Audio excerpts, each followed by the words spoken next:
Halo, salam sejahtera, salam sehat untuk kita semua. Selamat datang pada video jurnal hari ketiga mengenai kesiapsiagaan bela negara dalam rangka pelatihan dasar CPNS Kementerian Imigrasi dan Pemasyarakatan dan KP2MI yang diselenggarakan oleh Lembaga Administrasi Negara Republik Indonesia. Pada video ini, kita akan membahas bagaimana sikap dan perilaku bela negara diwujudkan secara nyata melalui kesiapsiagaan fisik, mental, sosial, dan spiritual yang harus dimiliki aparatur sipil negara. Nah, untuk pengertiannya, kesiapsiagaan bela negara merupakan kondisi siaga yang dimiliki seseorang, baik secara jasmani maupun mental, yang dilandasi kecintaan terhadap Negara Kesatuan Republik Indonesia, nilai-nilai Pancasila, dan Undang-Undang Dasar Negara Republik Indonesia tahun 1945. Nah, fungsinya adalah untuk menjaga keberlangsungan hidup berbangsa dan negara. Bagi seorang ASN, kesiapsiagaan ini bukan hanya sebuah konsep, tapi harus menjadi karakter dan kebiasaan dalam menjalankan tugas jabatan sebagai pelayan masyarakat. Nah, untuk 5 nilai dasar bela negara apa aja sih? Terdapat 5 nilai dasar bela negara yang harus dipahami dan dihayati. 1. Cinta tanah air. 2. Sadar berbangsa dan bernegara. 3. Setia kepada Pancasila sebagai ideologi negara. 4. Rela berkorban untuk bangsa dan negara. 5. Memiliki kemampuan awal bela negara.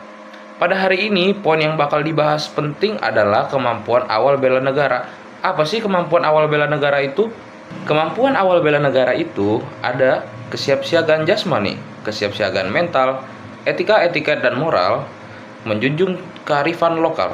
Nah, keempat aspek ini saling berkaitan dalam membentuk pribadi ASN yang disiplin, tangguh, dan berintegritas. Kesiapsiagaan jasmani adalah kemampuan fisik untuk melaksanakan tugas secara efektif dan efisien.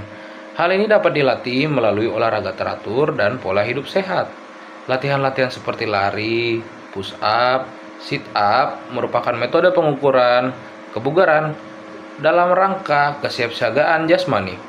Latihan-latihan seperti yang tadi bertujuan untuk meningkatkan daya tahan jantung dan paru-paru agar tubuh bugar dalam menjalani aktivitas kerja yang padat. ASN dengan jasmani yang sehat akan memiliki produktivitas kinerja yang tinggi. Selain fisik, kesiapsiagaan mental menjadi unsur yang penting. ASN dituntut mampu untuk mengelola emosi, mengendalikan diri, berpikir rasional, dan sehat. Juga mengelola stres secara tepat. Kecerdasan emosional, kemampuan beradaptasi, serta kemampuan memaknai hidup secara positif menjadi fondasi kesehatan mental yang kuat dalam menjalani dinamika pekerjaan dan kehidupan sosial. Sebagai ASN, pemahaman terhadap etika dan etiket, khususnya dalam keprotokoleran, sangat penting untuk menjaga citra diri, institusi, dan negara. Menurut Undang-Undang Nomor 9 Tahun 2010 tentang keprotokoleran, keprotokolan mencakup 1. Tata tempat, 2. Tata upacara, 3. Tata penghormatan. Pemahaman mengenai cara berpakaian, duduk, berdiri, berbicara, hingga tata cara jamuan resmi merupakan bagian dari implementasi sikap bela negara dalam kehidupan kedinasan. Kearifan lokal merupakan nilai, norma, dan kebiasaan baik yang tumbuh di masyarakat dan menjadi identitas bangsa. Menjaga dan melestarikan kearifan lokal, menjaga jati diri bangsa sebagai bagian dari bela negara. Selain 4 hal yang baru kita bahas tadi, ASN juga harus memiliki sikap kewaspadaan dini terhadap potensi ancaman, gangguan, hambatan, dan tantangan bela negara. Peran ini didukung dengan keberadaan forum kewaspadaan dini masyarakat dan komunitas intelijen daerah yang menjadi wadah koordinasi dan deteksi dan peringatan dini di daerah.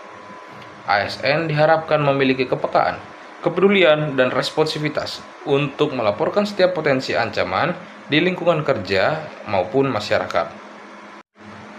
Sebagai penutup, kesiapsiagaan bela negara bukan sekedar kegiatan fisik yang berbaris atau upacara, tetapi merupakan pembentukan karakter ASN yang disiplin, memiliki jiwa kepemimpinan, mampu bekerja sama, berinisiatif, dan berintegritas. Dengan jasmani yang sehat, mental yang kuat, etika yang baik, serta kewaspadaan yang tinggi, ASN mampu menjalankan tugasnya secara profesional, sekaligus mewujudkan nilai-nilai bela negara dalam kehidupan sehari-hari. Nah, demikian hal yang bisa saya bahas. Sekiranya ada yang salah, mohon dimaafkan. Terima kasih, sampai jumpa di kesempatan selanjutnya.